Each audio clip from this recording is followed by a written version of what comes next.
इस महीने आने वाली उत्पन्ना एकादशी का व्रत कब रखना सर्वश्रेष्ठ होगा? 8 दिसंबर या 9 दिसंबर को। साथ ही पारण का अर्थात व्रत खोलने का शुभ मुहूर्त क्या रहेगा, पूजा का संपूर्ण विधान इस वीडियो में आपको जानने समझने को मिलेगा। तो पूर्ण रूप से वीडियो में बने रहिए। जैसे कि एकादशी तिथि श्री हरि विष्णु को समर्पित है और अपने आप में सर्वश्रेष्ठ तिथि के रूप में जानी जाती है। एकादशी अपने आप में अमृत की बूंद की तरह है, जो कि हमारे पितरों को भी सुख प्रदान करती है। साथ के साथ जो व्यक्ति एकादशी का व्रत करता है उसका जीवन अपने आप में बहुत विशेष हो जाता है। ग्रहों की दशा सुदृढ़ होती है और प्रभु भक्ति सदा सर्वदा के लिए पूर्ण रूप से जीवन में घुलती चली जाती है। आपको भी एकादशी का व्रत जरूर से शुरू करना चाहिए। एकादशी व्रत के नियम 10वीं तिथि से ही शुरू हो जाते हैं, जो कि द्वादशी तक चलते हैं। अपने आप में यह व्रत जिसने किया है सभी सुख को प्राप्त किया है। आप इस एकादशी, जिसे उत्पन्ना एकादशी कहा जाता है, इससे अपनी एकादशी व्रत की शुरुआत भी कर सकते हैं। एकादशी माता का जन्म कहा जाता है, उत्पन्ना एकादशी के दिन से ही आरंभ हुआ था। तो आप सभी एकादशी व्रत शुरू करते हुए अपने जीवन को सार्थक बनाएं। अब जानते हैं एकादशी व्रत कब किया जाएगा। इस बार बहुत अधिक जो है दुविधा का विषय बना हुआ है, क्योंकि देखिए यह चीज़ें जो है कहीं ना कहीं हरिवासर का समय देखा जाता है, एकादशी मिश्रित द्वादशी का समय देखा जाता है। उसी के आधार पर अन्य चीज़ों का वर्णन करते हुए एकादशी तिथि का जो है विशेष नियम के तहत व्रत करना श्रेष्ठ माना जाता है। तो सबसे पहले 2023 में एकादशी तिथि शुरू हो रही है 8 दिसंबर शुक्रवार सुबह 5:07 से। एकादशी तिथि समाप्त होगी 9 दिसंबर शनिवार सुबह 6:31 के आसपास। ऐसे में उदया तिथि के अनुसार 2 दिन 8 दिसंबर के दिन शुक्रवार को भी आप सभी जो है एकादशी का व्रत कर सकते हैं।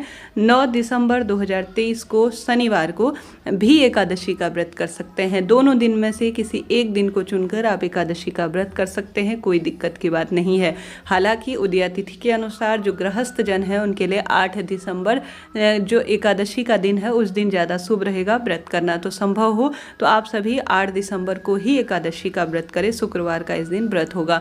जो गृहस्थ जन के अलावा जो इस्कॉन से जुड़े हुए जन हैं या जो है जो साधु संत जन है वह 9 दिसंबर को व्रत करेंगे। हालांकि गृहस्थ जन भी कर सकते हैं, कोई दिक्कत की बात नहीं है। इसका कारण ये है कि 8 दिसंबर को बहुत अधिक जो है सुबह के समय में जो हरिवासर का समय है वह विद्यमान हो रहा है, जिस कारण से, और साथ के साथ कई अन्य नियम हैं जिस कारण से 8 दिसंबर तक को जो है एकादशी व्रत लंबे समय तक होगी, इस कारण से भी हो रहा है। साथ ही जो है एकादशी तिथि का व्रत 9 तारीख को करने में भी कोई दिक्कत की बात नहीं है। तो अगर आप 8 दिसंबर को व्रत कर रहे हैं तो पारण का समय रहेगा 9 तारीख को शनिवार इस दिन होगा सुबह के समय। सुबह जो है कोई शुभ मुहूर्त नहीं है। दोपहरी में 1:05 से 2:30 के आसपास आप सभी अपने व्रत का पारण कीजिएगा, ठीक है। सुबह पारण नहीं करना है, हरिवासर का समय है। और विशेष जो नियम एकादशी व्रत को करने के और उसके पारण के कहे गए हैं उसके अनुसार 8 दिसंबर को व्रत करने वाले व्यक्ति थोड़ा समय लंबा रहेगा, परंतु दोपहर में ही अपने व्रत को खोलेंगे। वहीं 9 दिसंबर को व्रत करने वाले गृहस्थ और सभी वैरागी जन, वह व्यक्ति 10 दिसंबर जो है रविवार के दिन सुबह 7:02 से 7:13 के आसपास व्रत खोल लेंगे, ठीक है। 9 तारीख को थोड़ा सा कम समय प्राप्त हो रहा है, तो 9 तारीख को व्रत करने वाले शनिवार को इस समय को व्रत खोलेंगे और जो 8 को करेंगे वह भी मैंने आपको समय बता दिया। तो इन चीज़ों को ध्यान में रखते हुए अपने व्रत को कीजिएगा। हालांकि आप सभी जो है यह एकादशी का व्रत कठिन नहीं है, इसमें चाय पानी दूध फलाहार इत्यादि किया जा सकता है। तो इतना कठिन समय जो है थोड़ा लंबा समय हो रहा है प्रभु भक्ति के लिए, तो कोई दिक्कत की बात नहीं है। 8 तारीख को भी व्रत कर सकते हैं, 9 को भी कर सकते हैं, परंतु 8 तारीख को थोड़ा ज़्यादा समय हो रहा है व्रत के पारण का। तो इन चीज़ों का ध्यान रखें। व्रत में चाय पानी इत्यादि पी सकते हैं, फलाहार ले सकते हैं, साबूदाने की खीर इत्यादि बना सकते हैं, ऐसी कोई दिक्कत की बात नहीं है। अब व्रत कैसे करें ध्यान से सुने। बिना व्रत के भी कुछ सरल से कार्य जरूर से कीजिएगा। आप सभी 10वीं से ही जैसे कि प्याज लहसुन तामसिक चीज़ों से परहेज करें, बाल इत्यादि धोकर पूर्ण रूप से स्वच्छ हो जाएं, प्रभु भक्ति का संचार करें, पूर्ण रूप से जो है अपने जो व्रत के नियम होते हैं उनका पालन दशमी तिथि से ही करना आरंभ कर दीजिएगा।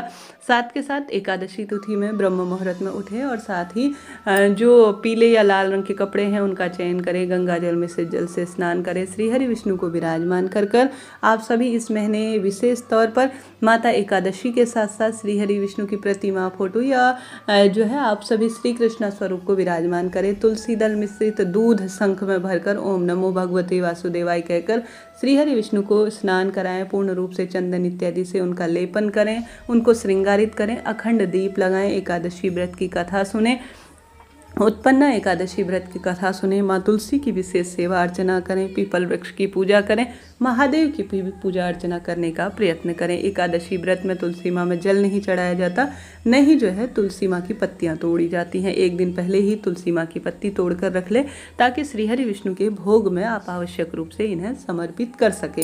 आप सभी एकादशी के दिन पूर्ण रूप से रात्रि को जो है जागरण करने का प्रयत्न कर सकें तो बहुत शुभ है। दिन भर में प्रभु स्मरण, ध्यान, भजन, मंत्र जाप इत्यादि में समय व्यतीत करें और विशेष दीप दान करने का अधिक से अधिक प्रयत्न करें। जब आप सभी व्रत खोले उससे पहले गौ माता के लिए एक समय का भोजन ब्राह्मण जन को घर पर बुलाकर भोजन करवा सके व्रत खोलने से पहले, या जो है ब्राह्मण जी के लिए घर पर भोजन भिजवा सके तो श्रेष्ठ ही श्रेष्ठ है। इस तरह से एकादशी का व्रत करें, पूजन करें, सर्वश्रेष्ठ फलों की प्राप्ति होगी। जय